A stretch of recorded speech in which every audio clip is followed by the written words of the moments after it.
Okay, this is Music Sync, getting your music into film, TV, games, and beyond. So hello, everyone, and welcome to today's webinar. I am Julia, the Pixabay Music Community Manager, and I'm thrilled to have you all with us today. So a little bit more about me. I've been a professional musician for the past 10 years. I've been touring and recording drums for different projects here in Spain, and I've also worked in festivals and record labels. And today I'll be your host for this session alongside Spencer, who is the founder of Ildefonso Inc, a music sync agency, as well as a great musician and producer. Before we dive into our event, I would like to take a moment to let Spencer introduce himself. So please take the mic. Yeah, my name is Spencer Alfonso. I'm with Ildefonso Inc. I started as a music producer, and now I kind of do a little bit more of the creative direction at our company. So working with artists and I'm kind of like an in-between the business side and the creative side. So thanks for having me. I'm super excited about this. Yes, thank you so much. We're so excited as well. I saw that some of you mentioned that you didn't know Pixabay. So Pixabay is all about connection, exposure, and inspiration for creatives. Pixabay is a community of artists sharing their work with a global audience, giving and receiving feedback, upskilling with educational blogs and workshops, such as this one, and taking part in events and contests. As an artist, you can also set up your profile to receive donations or indicate that you are available for hire. So let's get started.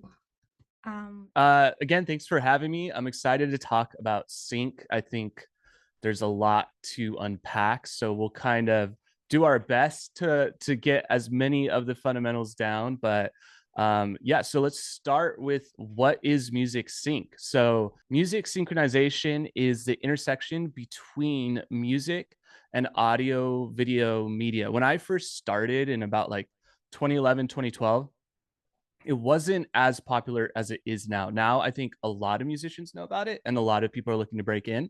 So hopefully this information will help you. But yeah, how does the sync ecosystem work? So you have music rights holders, so publishers, artists, labels. You have agencies and partners, so sync platforms. It could be like producers who are producing media. Maybe they have a production company. And then you have clients and supervisors. So these are kind of the people representing the end product. So the project, the network, the brand. And then you have the role of music supervisors. So what does a music supervisor do? A music supervisor is responsible for selecting and licensing music for films, TV shows, commercials, and video games, and ensuring it enhances a project's narrative and emotional impact. And they negotiate rights, manage budgets, collaborate with directors and composers. Sometimes a music supervisor could be wearing multiple hats on a project. But yeah, so that's kind of like the basics. So you kind of know the different pieces of the puzzle we're working with in sync. Perfect. Let's go now into your journey. Yeah, so my journey started as an independent artist. I still am an independent artist. So I was in college and I had a laptop. I had a little Apogee 1 interface and a guitar in my dorm room. And so I had released the first one in my friend's bedroom, and the second one was going to be in my dorm room.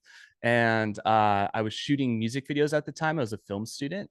And so I was just kind of going through all my songs. I had like probably 10 songs that were recorded. I just started shooting music videos for them, putting them on YouTube, and building a community of friends at my college and just like making stuff. And then I was talking to a filmmaker. He was like, oh, we're all trying to figure out how to get music into our wedding films and our short films, and we don't want to get in trouble. So like, I found a platform, I found this thing that I used. And so they introduced me. I submitted my music videos, and they really liked that I had a visual component to my music. So I think that really played a large part in it, on top of obviously having those EPs that were released. So I was then signed to another sync agency out here in California. And then I got my first TV placement. And the first thing I did was I upgraded my interface to get the Apollo, which back then was like this new thing. And now, again, pretty common. There's a lot of new technology and new processes that have emerged since when I first started. But I think a lot of the lessons still remain. It's like you want to be able to release music, get it out there, create a brand behind your music, like people can identify with, and then you want to get connected with other people in the industry. Let's get now on how to get your music in media. Yeah. So, all right. So let's talk about this. This is the stuff that I think in kind of my unique position in the industry, I can definitely help with. So let's talk about the first one, which I have here. Or actually, do you want me to just overview for them, or do you want me to just go into each step? I would go into each step. Yeah, you Okay, can. perfect. Yeah. Perfect. So let's talk about developing your niche. So this is hugely important. And I think a lot of this gets overlooked when people think about the sync industry. They just think sync, like it's really broad and there's all these opportunities, and that's true. However, um, coming from like an A&R perspective and just like engaging with the market, one thing I've seen is that you need your niche. So you have advertising, you have TV and film and podcasts, and you have video games. And I think it's really important as a music producer, as a composer, to try and target one of these niches. My music when I started was more in the lane of advertising and TV shows. And that's because of the genre, it's because of the sound. But as I've grown older, like I've started to pay more attention to maybe like film composition and video game composition. And that's like an actor going from being a voice actor and maybe like cartoons to a dramatic actor in like a critically award winning series. It's like the different tools that you're going to be using are different, because like maybe now you're on camera and you need to figure out how you're going to move your body or how you're going to deliver these scenes with your face versus like mocap. It's the same for us as musicians and producers. Is if you're working on a video game, the technology you're using is totally different than if you're, say, working in production as a producer working on like a pop album. And so you kind of have to plan out how you're going to market yourself, whether you're a video game composer or a music producer in a specific genre. Like all of that needs to make sense. So that way, when you're pitching, the people who are on the other side of your pitch can trust that you have a lot of knowledge and a lot of experience in your specific lane. Because say you like pitch yourself really strongly for a video game, and then they go, great, we're going to connect you with our audio director. He's going to take your stems and he's going to need to program them into the middleware. But first we want you to get started with X, Y, and Z in this app and this. And they might just assume you know all that. And that's the tricky part about our business, is there are so many different pockets that it's, in my opinion, if you're just starting out, it's way better to kind of pick that lane and really go hard on it. So that way your technology, your software, your literacy in the programs you're using, your literacy in like the type of media you're trying to break into. If you're a video game, I was talking to a video game composer. He's like, I've played 1,000 games. And I believe him, because in 1 year, he worked on like 10 different games. And you have to be heavily, heavily saturated in the market that you're trying to break into as an artist or a composer. So in a weird way, I think those who do well in sync, like they focus on that aspect first, and everything else supports that. Like your Spotify releases support what you're doing in sync. Your networking supports what you're doing in sync. Your marketing supports that. So that's why I think it's really, really important to develop a niche. So next up, we have develop consistent album cycles. So I kind of set the target when I'm working with producers or songwriters or artists, and they tell me like, hey, I got this project. Let me know what you think. One of the first things I ask them is like, what's your plan to get to your first album? And I think you want to release at least an album a year. If you read back in the 60s, like there was this really insane time of music where everyone was making really cool music, and they were releasing like an album every 6 months. And there's like positives and negatives to that, but the one thing that it ensures is that you have a healthy output to like build a relationship with your audience. I think in some ways, because music is so much easier to make now, we sometimes make less music because we're so overwhelmed by the paradox of choice of like, I can make a single or I could make a YouTube video or I could post on social media, and we're really distracted. Where back in the 60s and the 70s, even up to the 90s, artists would go into the studio for like a week or 2 weeks, and then they'd have to come out with their record, and then they'd go on tour, and they'd have like 6 months of that tour, come back, and they need to do the next record. So you have to, even though maybe you're working as a producer in your house, in your home, your apartment, maybe you do have a studio, you kind of have to simulate that sense of urgency and that like create those deadlines, because often what will happen is I'll get a single from an artist or a producer, and then I won't hear from them again for a year. And maybe we pitched that single multiple times throughout the year to the same music supervisor who's doing all the cool projects. And after a while, you're like, they've heard this song, like they know this song. Yeah. It's probably already in their library. Where's the new batch of songs? And so if you don't have that cycle of and that like urgency, that desire to release and get your music out there, it's hard for your team to create that demand for your work. Um, it's also a show and tell. If you follow successful composers, when they're not on a project, they'll release fantasy. Like you'll see like the album artwork will clearly be like a medieval fantasy artwork, and it'll be called like Legends. And they'll have like 10 tracks that could work in a game by EA or a game by Blizzard Entertainment or a game by Bethesda. And what that does is it makes it so when they're in the, interviewing process for their next big game, that the producer that's in charge of hiring them can go and like look them up and hear what they've done recently. And there's one story I heard from Austin Wintory. He was saying, like I would put out these albums because he would record a whole album just to try and get a gig, pay for it, do all of this stuff, and then not get the gig. But then another developer would hear that and go, I'm just going to license that for my game because that sounds perfect already. So it's a high risk, high reward business.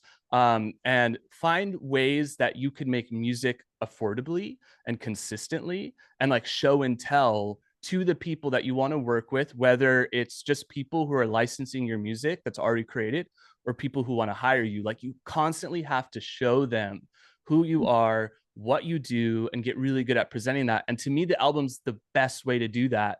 It's like if you're an author, it's like you have to release books, so it's like people expect that, get them in that rhythm. And then the other huge thing is engaging with creative collaborators. When you do an album, try to add people or try to stay consistent with who you're working with. So that way, each album cycle, you guys are getting better. It's like, oh, hey, I noticed last time our album was a little too hot or is a little too distorted or is a little too bright. Let's figure out how we're going to solve that on the next one.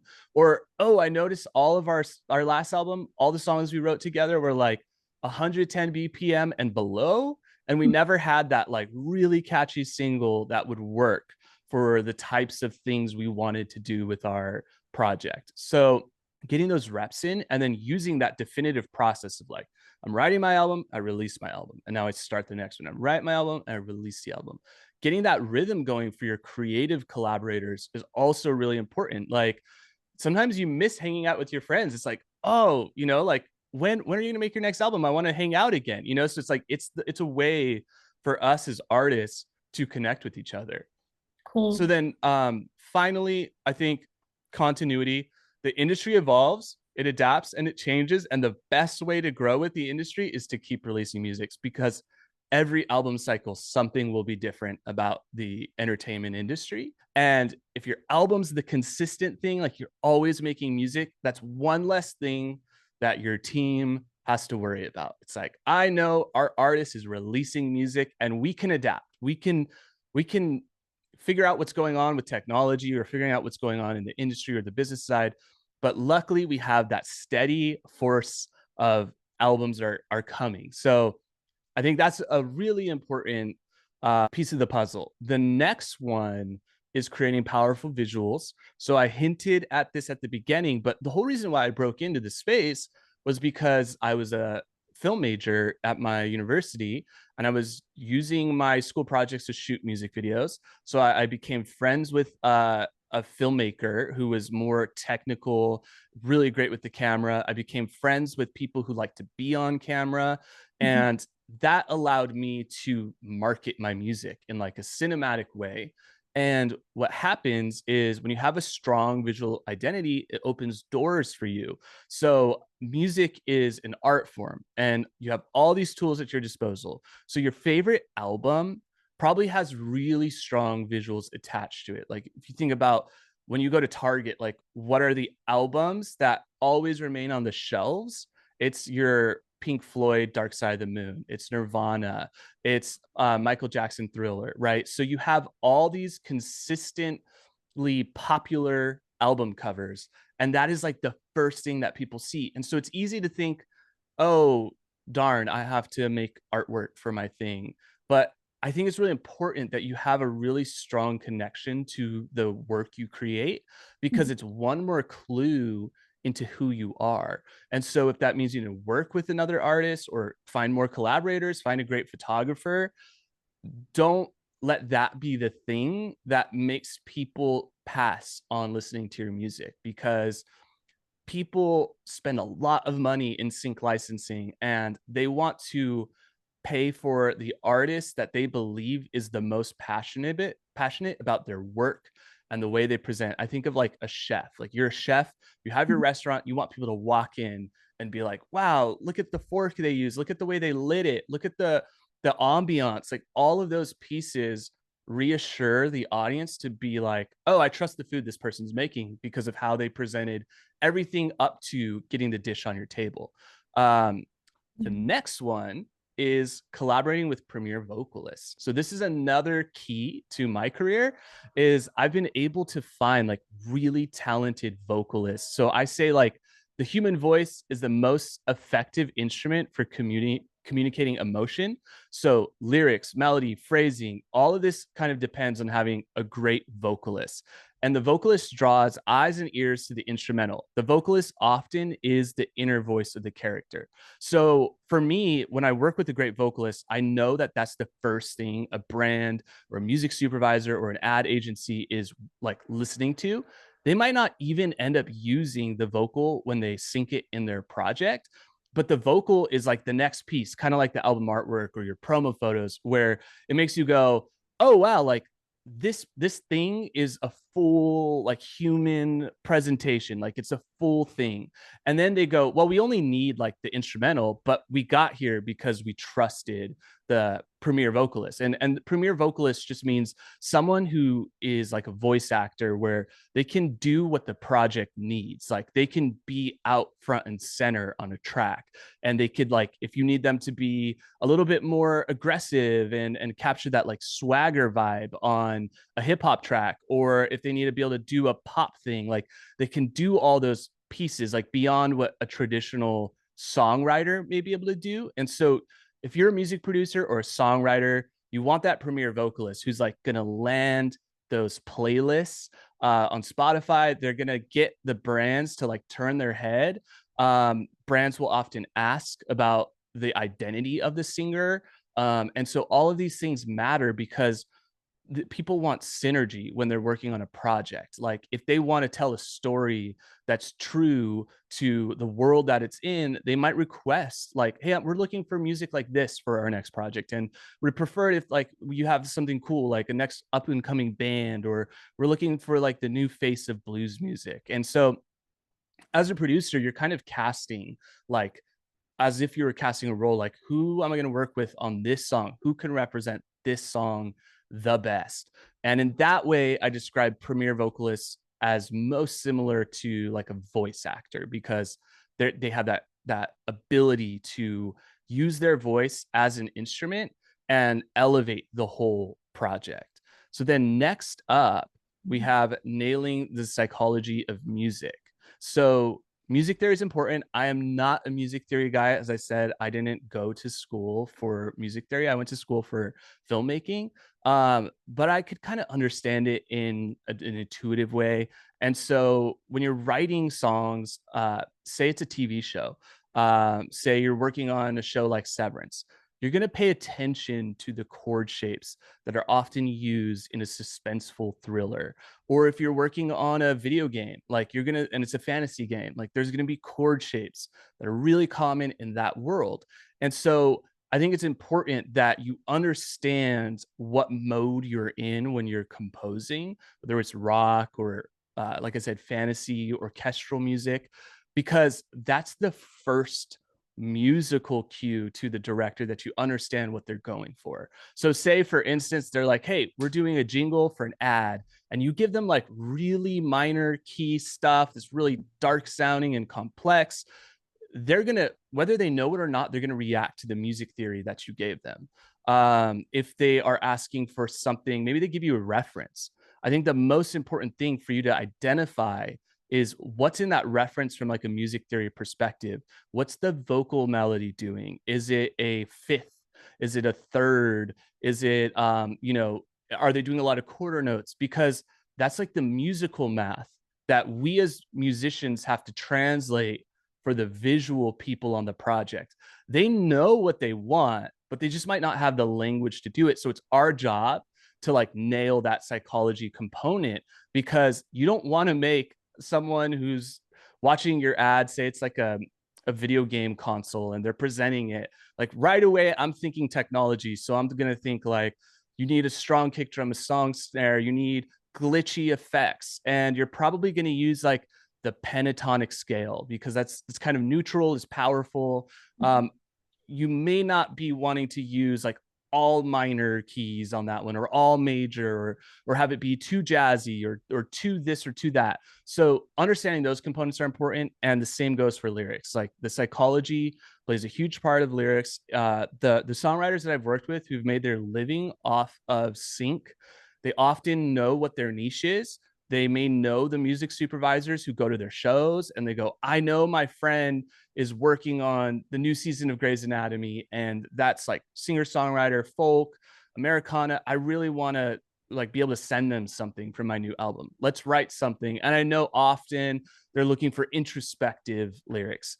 Or maybe you're a video game composer and you know that there's a new beat 'em up that your friend's developing, and it's like, I know they want to do something that kind of has that 80s really like poppy feel. So let's write a song in that vein. The people who understand the sync industry and work in it a long time, they kind of have like this ad copy or this project brief mindset when they're writing, because they know what it's like to receive a brief where you get a brand and they'll say, we need something heroic. And it's like, okay, if you want to be in video games, you need heroic lyrics. You need something that has confidence, because over the last multiple decades, like that's what they want to sell their games to their players.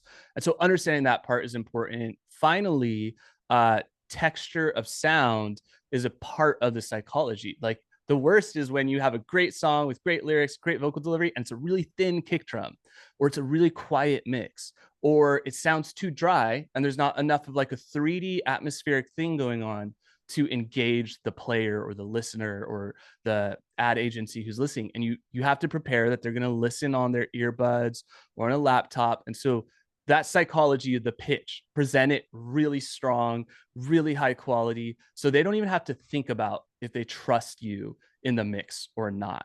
So those are the 5 things of like my top tips for breaking into sync. Julia, I think next up, what do we got queued up next? We have the metadata, but I would like to share that I think these are great, solid advice. I would also like to share that for those who need visuals, like being videos, photos, or illustrations, we have plenty of those by great artists on pixabay.com. So I will just recommend for you to check it out in case that you need it. And now we should go on metadata. Yeah, so Julia is definitely more of an expert on presenting metadata. And this is how I found Julia, is I believe on LinkedIn you had posted some great document. And me as a producer who's working with songwriters who've never heard of it, I'm always looking for great resources. That's another way to break in actually to the industry, is just show that you have some knowledge on the piece of the process that stresses out your fellow creatives. So I just met someone who was like, I just took a YouTube certificate on managing the back end of your IP. And I was like, we need to talk. I want to hear about that. And so take some time to do what Julia does and like learn the things that stress us all out as creatives. So metadata is one of those things. Back in the day, before we have all the tools that we had now, music supervisors were using iTunes. So you would like download your track into iTunes, fill in the artist name, put all your info, and then someone on the other end, it's your agency, would download that, make sure that metadata is there, and then send it off. And then the supervisor would download that and then look at the data. Because imagine how many songs a music supervisor gets a day. If they can't find who wrote this song, then maybe they just have to move on. And the deadlines on every sync turnaround is insane. It's comical. And if you're working with global people, me and Julia are on totally different time zones. Sometimes it'll be like, we need this by the end of the day 5 in Paris time. And you wake up and you're like, that's in an hour. I just saw this. So having your music ready in the hands, like don't send your team your new release like after it's been released. Send it as early as you can and check in on them. Be like, hey, did you get it? How's everything looking? What can I do better? What information are you missing? And of course, the number one thing that every songwriter doesn't like to do is split sheets, because it's awkward, it's a little confrontational, it's a little uncomfortable.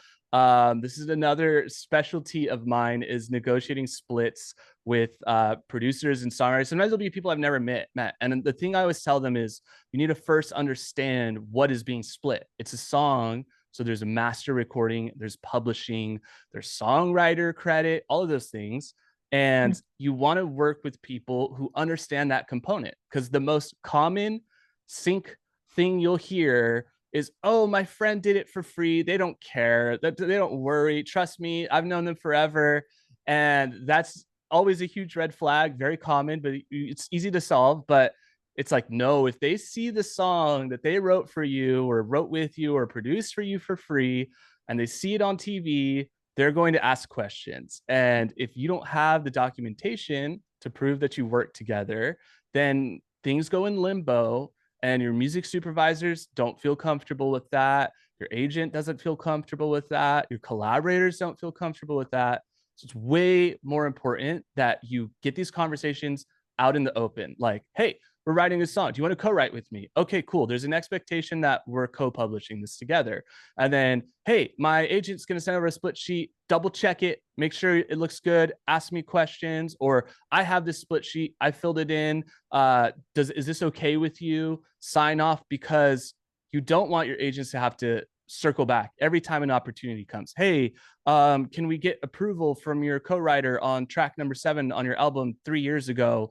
Someone's interested, but where did we land on that? They need to have the split sheet that they can look at, see the signature sign, and see that, yes, we're allowed to pitch. All of that needs to be set up in advance, because when you're doing your yearly album cycle, you'll get better at the paperwork, you'll get better at the metadata, and your co-writers won't be weirded out that you're like doing stuff with your music. Like, that's what we all want. We want our projects that we're working on with our friends to do well. And so we just want to make sure that everyone is out in the open with it, that we all know who's getting what, and that also because you have that information, you can register for PROs like BMI, ASCAP, and that will also collect you revenue down the road when your music comes out. Approvals and clearances. This is what I was mentioning, where you want to know your songwriters. Like, maybe the ad that you're really pumped up about because you love that brand wants to use your song, and your co-writer hates that brand, and they're like, under no circumstance will I ever have my music attached to that brand. You own a piece of digital real estate together, and you guys have to have a good working relationship, because often if someone owns a piece of your publishing, aka they're a co-writer, and neither of you had a publishing deal, you just kind of both split the song evenly, they have a say in how that song gets used. And so it's really important that you treat your collaborators with respect, and that they enjoy working with you, they enjoy working with your team, because at the end of the day, like, us in the music and the entertainment industry, we're all really intertwined. So be available for your agents to have questions, be timely, be organized. And again, I know these are things that don't naturally come to us creatives. I've had like 10 to 15 years to get a little better at this. So I struggle with it too. But it's just good to have on your mind when you're thinking about projects. Yeah. Wow, great. I really loved how you mentioned everything. We will also share now a free metadata resource that we have prepared. So yeah, we're gonna share this now, but I think that we can go right into the next part.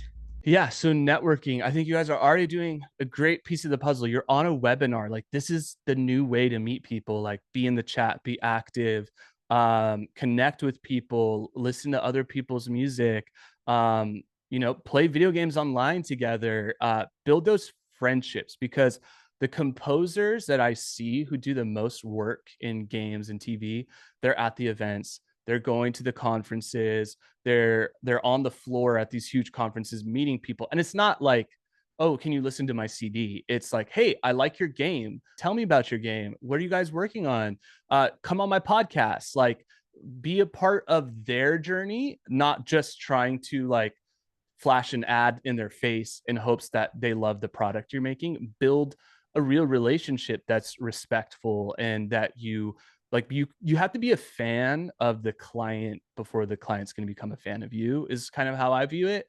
So you want to be engaged in what they're doing. And it's not like one lesson I've learned from a voice actor. He was talking on a podcast about how the role of an actor is to help the director find out that that actor is not the right solution. And that's the job. Is like you audition, you go, hey, here's my take, and the director goes, now that I realize that you're not the right answer, I think I know what is the right answer. And that's tough to take that rejection. Wow. But when you know that's your job, then you become someone that they appreciate. And then they call you back later and they say, hey, we did finally find something for you. And we loved your attitude. We love that you weren't like taking it personal, that you didn't fit the thing we were doing. And so if you take that approach, people will react to that. They'll sense that you just want to help find them the solution for their project. Maybe you're the solution, maybe you're not. And like be a part of that free exchange of ideas. So that's a great way to network. I always am really excited to co-write with writers who watch TV, like especially if you want to get your music in TV.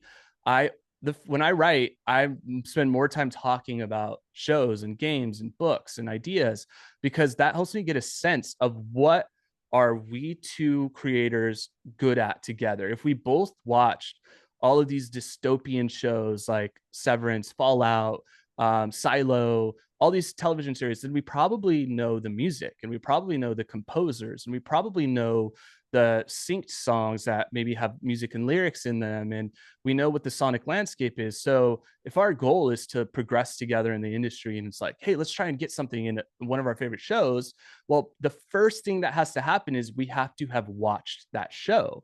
And so the closer you get to the media, the more chances you have of bumping into the people who make the things you like and actually being able to like have a conversation with them. It would be so sad if you like went to a networking event and all your favorite like creators were there, you just didn't know their name or their face because you don't follow them, you don't engage with them. So a big piece of the puzzle is just like playing the game, watching the show, watching the movie, and then the next step is creating a community. Like, do you have a Discord server that people could hop on? Do you comment on YouTube videos? Do you have a podcast, even if it's simple, like where you just interview the people that you want to work with and learn about their process? So I think creating opportunities for people to engage with you is really important, and support your peers. Like I trust the co-writers who text me, oh, hey, I saw you released a new song. That's so cool. I'm going to listen to it on my drive home. Cause I go, oh, wow, you care that like Yeah. I'm creating with you and you care what I'm doing, even if I'm not co-writing on that song or you didn't play bass on that song. And it's even better when they're like, oh, I noticed Zach played bass on that song. Oh, he sounds so good. Like what bass was that? All of that curiosity leads to more room in the room for you, like because people sense that you're excited and passionate. they'll want to work with you. And all this applies to like film directors and producers and ad agencies. You kind of have to make a lot of stuff and have a lot of conversations to just prepare people to work with you, to know what you're like, to know how your personality is, and give them opportunities to get to know you. Yeah, I think that you just share some like really important stuff on when it comes to networking, because I think that it's true that you said that a lot of people just maybe might be pushy on selling their stuff, but it's really important to truly care and to be open and learn from others. And I think that it's great that you also mentioned that you have to network with all type of creatives, and more in the sync industry, you're gonna meet music supervisors and producers and songwriters, and maybe a music sessionist who is like a great drummer, and you might need him or her on this session for X or Y song and all of that. So I think it's really important. There's a really cool thing on Pixabay as well, which is that we have this community focus, and you can connect with a lot of different creatives. It's always really beautiful when someone writes to you and say, hey, I discovered you here and I really like what you're doing. Just keep going, or I support you. And you start like meeting new people that might become friends and also like professional partners in the future. So that's really interesting. Now we will go into the Q&A. Okay, so first one, if I release music on streaming platforms, could I still try to get them synced? And could I release my instrumental royalty-free music already existing on libraries online? Could I still release them on the streaming platforms?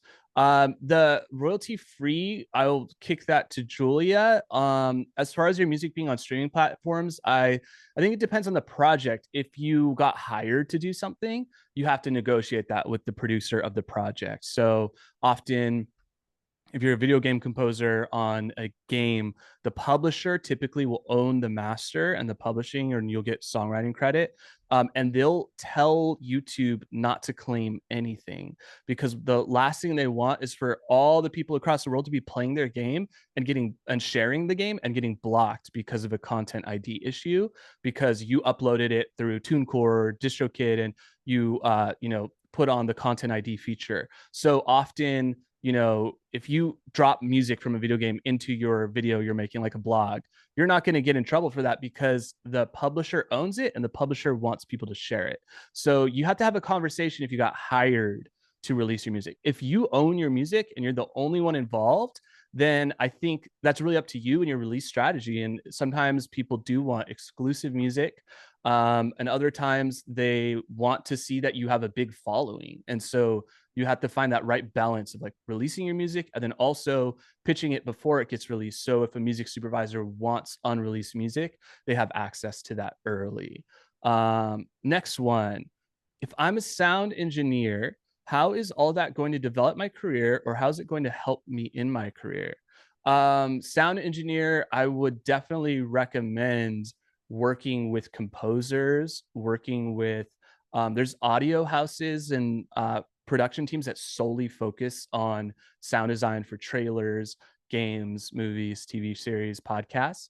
I would definitely look into that route, whether it's just you working by yourself, like building a portfolio of projects that you've done sound design for or sound engineering for, and try to like find a utilitarian use that clients are looking for. Maybe they need someone to mix their podcast. Maybe they need like really specific type of instruments recorded, live instruments.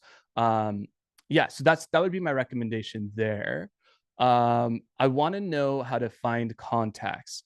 I would start with social media, just like follow people, engage. YouTube's a great one. Like read the comments, see what people are talking about. Definitely go there. Was the process of submitting songs for sync? Typically, you need representation. And in order to get representation, I would do webinars like this. I think a lot of sync agencies do webinars, and you could kind of pitch around. You could look for a platform like Pixabay, yeah, just get to know what's out there, and then find out how they like to sign artists. You could email them and be like, hey, if I have music, what would be a good way to get my music in front of an A&R person? LinkedIn's also great. Let's see here. What sync platform did you originally submit to? There's a ton. Over my career, I've worked with a lot. I would just like look up Google sync licensing and all of them will come up. They all pay a lot of money to come up on advertising. What is the future of music sync with AI? Disclosures are huge. I would put AI in the same category as samples. The part as a songwriter you have to be aware of when you generate music with AI is that there's a likelihood that it may sound similar to something else, and AI chases AI. So I, as a rights holder, have AI deployed to find use of my songs. And so it's the AIs versus the AIs. If you use something that sounds a lot like AC/DC, their AI is going to find it and you're going to get a letter. And you may say, oh, I just generated it. That won't matter. It's just the end result that matters. So be wary anytime you don't know the source of your inspiration. So you might generate something and be like, oh, this is really cool. I'm going to throw it in there. And then find out later, just by happenstance, that it has the same melodic note, the same chord structure as a Marvin Gaye song or something. And you will hear from their publishers because they could quickly detect everything that's on the internet through Content ID. And so another thing to consider when you're using samples like from Splice or anything royalty free, that you don't just drop the full sample at the beginning of your song and call it a day, because what will happen is there will already be AIs trained on that specific sample because it's probably in thousands of songs. And the most popular artist is going to win the claiming of that ID. So you want to make sure if you do use samples that you just use it in creative ways. So that way it doesn't get triggered as maybe you actually downloaded it, you have an account, you have all the rights to it, but it just sounds too similar to someone else's use of that same sample. You'll have a headache in trying to clear and prove, and you might end up losing. A great example is Sabrina Carpenter Espresso is like 3 different splice loops thrown together. And I would not recommend using those splice loops because her label will just automatically detect you used it, and whether by on purpose or accident, they'll probably claim your song as theirs. Let's see, thoughts on disco. Will music supervisors find me on there and hopefully lead to placements? I've met a couple people on disco before. We do use disco. It's another thing, like relationships are important, and any platform you're on, try to build an organic relationship with them and learn how their platform works, how they do A&R. Do they have playlists? Do they do public facing stuff? Is it all through word of mouth? And I believe disco does have some playlists that they present on, but that you need to have that relationship in order to get in front of them.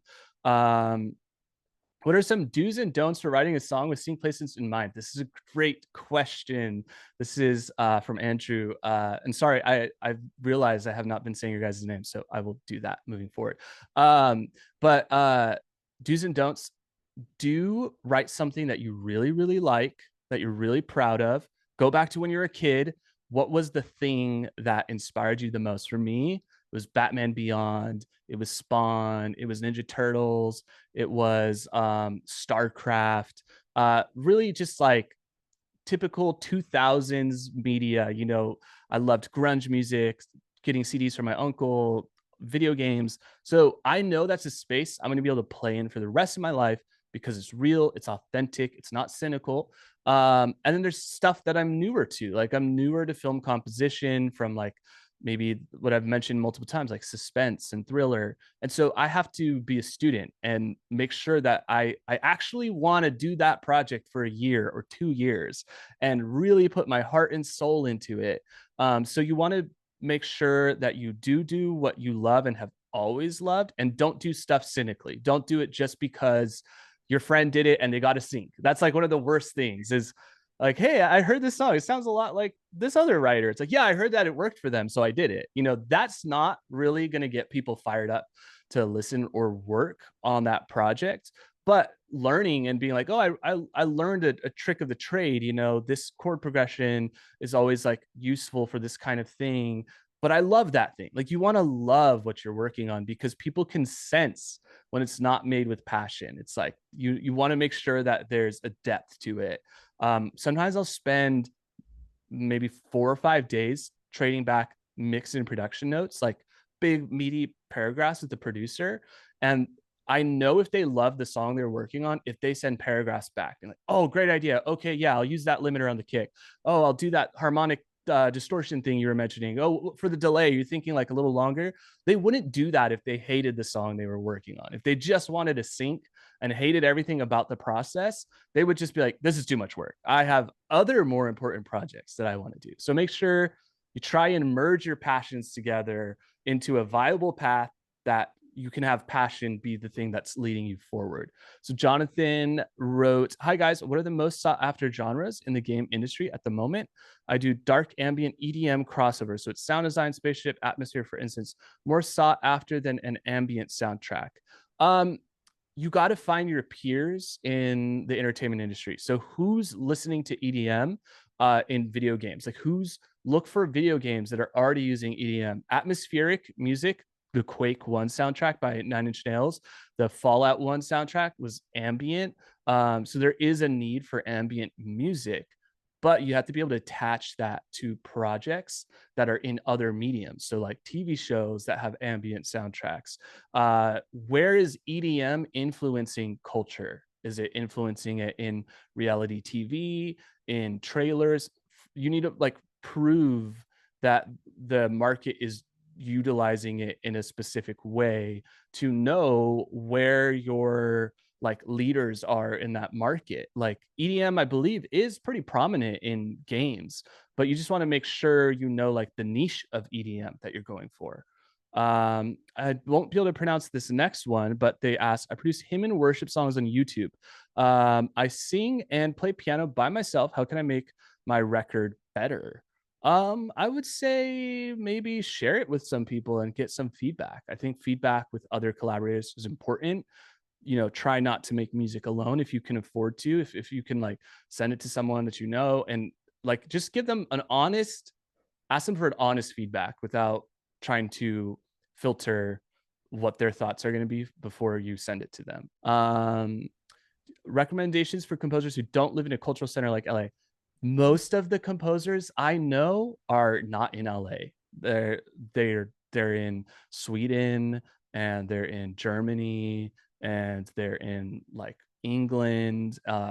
There's a lot of really great composers all over the place. You'll see that more and more. Like, just start looking up all the games, all the shows, all the movies, and just look at the composers and where they're from, and you'll see like very rarely are they from LA unless it's like really big Academy Award winning films. Most other media composers are not in LA, I would say. So with video game music, which is obviously copyrighted, with the label can be used on YouTube without a copyright claim. I'm asking because first curiosity, so I'm really planning on reaching out to a musician for a soundtrack for a game I'm developing. If you're working with a musician, all of this comes down to compensation. I would say the compensation has to be fair to try to claim ownership.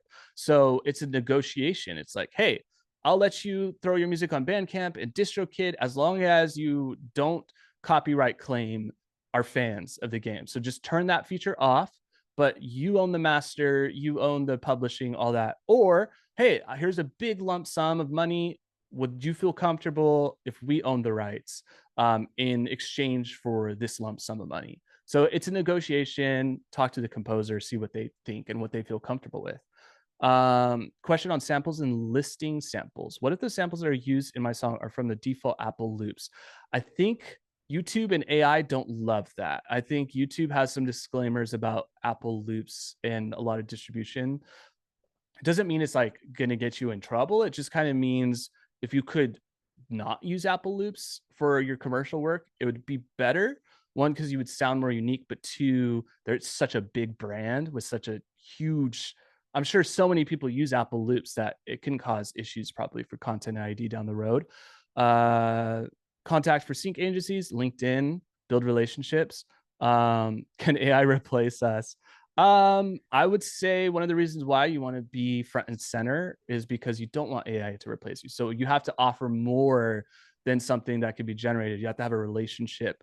Go to get burgers with your friends or whatever you eat, like hang out with them in person, because maybe AI can't do that. I am or claim to be a songwriter. What's the entry point for me into sync business? How do I get involved? Release music, find a niche, attach yourself to that niche, and meet the people who make the things that you love, even if it's just like commenting on their YouTube or joining their Discord or joining their Patreon, because you need to like have that intertwined connectivity. Do you find that how well known an artist is affects their sync placement rate? More now than ever. I would say it used to be that you would not really know many of the sync artists out there. Now I see more people asking, hey, we want to make sure this artist is up and coming. We want to make sure this artist has a big release coming. We want them to have some trend, because I think the market has become so saturated that they want a new higher bar to be cleared. So this is why releasing an album every year is really important. Is there a preference for physical recording of instruments over MIDI? If you're doing movie, games, TV, maybe it could depend, especially for games though, MIDI, because they like to use programming and engineering and middleware with your MIDI software. So if you're doing like indie or rock or whatever, blues, roots, Americana, folk, probably not MIDI. Let's see. I'm going to skip over just a couple. Oh, no, I think we're almost done, actually. Let's see. When you are getting something like writer's block when making music, what's a good way to deal with it?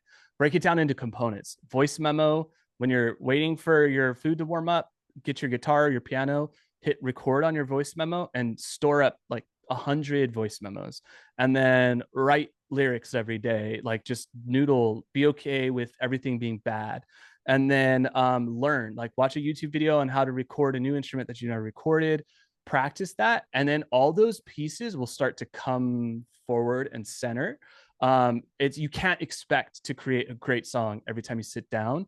You can expect that your hand is gonna do something that day. Like it's gonna play something, it's gonna find a sound, it's gonna click something, and you have to let your brain just kind of observe for a while until you actually have a concept that can put it all together, because your brain's always working. Also, absorb. I feel like sometimes as creatives, you have to like strap us down to a chair and like force us to watch TV or force us to listen to an album or force us to play a game because we want to create. And like I've seen this happen. And you play a song for an artist, the first thing they do is, where's the guitar? Hold on, wait. Oh, that's cool. That just reminded me of this. It's like, wait till the song's done. Yeah. Like, let your inspiration hit full maximum before you go and write, because you might stop yourself from going like that much deeper if you refuse to listen or watch or engage with other people's stuff. Do you need to be in a center to be successful? Can I work in an out-of-town location? Yes, you can work from an out-of-town location, but you need to make up for it by being online. Is it beneficial to be part of a recording company or to have a label? It depends on the niche you're in. Like if you're an indie rock band that tours, you need vinyl, you need merch, then you probably will go the label route. If you're a composer who just gets hired by different production companies and game developers, you probably don't need a label unless you're doing a vinyl release. So it just depends. Look to see who's like a little ahead in your niche and see what they do and try to take some clues from that. And then what's a good way to learn to make samples at home instead of using samples? Just start. Like you could use a voice memo. You could just chop some stuff up, export it, give it to your friends, see if they use it and get their feedback. We do that a lot over here. It's like, hey, I'm going to send you some drum loops, or I'm going to send you some kick sounds or snare sounds. Let me know which ones you end up liking. And then you could collaborate that way. But we did it. We went through all the questions. All right. So now we could go into the next steps and conclusion. And okay, so first of all, thank you so much for joining us once again. We hope you learned a lot today and that you're feeling inspired to take the next steps in the sync industry and more comfortable to do that. Remember to reach out to me if you would like to get set up on Pixabay, and if you need some support to optimize your profile or uploads. And of course, if you are already in our community and looking for extra exposure, let me know as well. We will be uploading this session to YouTube so you can rewatch it or share with friends. Make sure you follow Pixabay on social media, sign up to our newsletter, or follow us on Eventbrite so that you can hear about all the new upcoming events and workshops that we have planned for free. And then I will make sure you get the metadata resource link via email after this webinar, but you can already check it out. Remember that we share it on the chat, the Zoom chat. And yeah, and I will recommend to everyone to connect with Spencer and Ildefonso Inc. As we mentioned, it's very important to network, and they have a lot of resources as well. They have a great YouTube channel, they have a great Discord and social media. So yeah, Spencer, let them know if if you guys are on Discord, you could add me, Spencer Alfonso. You can add me on LinkedIn, Spencer Alfonso, and you could follow me on Instagram, and you'll see all the stuff we're up to. Or you can follow Ildefonso Inc. anywhere. And yeah, I do love Discord. I think that if you want to get into the future of conversations with the next generation of like project managers and producers, they're all on Discord. So I would recommend connecting on Discord. I also shared your website on the chat. So if anybody wants to check their website, it is there. And yeah, so that's a wrap for today. We hope you found this webinar helpful and that you took away some valuable insights. A huge thank you to Spencer for sharing your expertise. We truly appreciate it. And yeah, and of course, thanks to all of you for joining us. So we look forward to seeing you next time. Thank you, guys.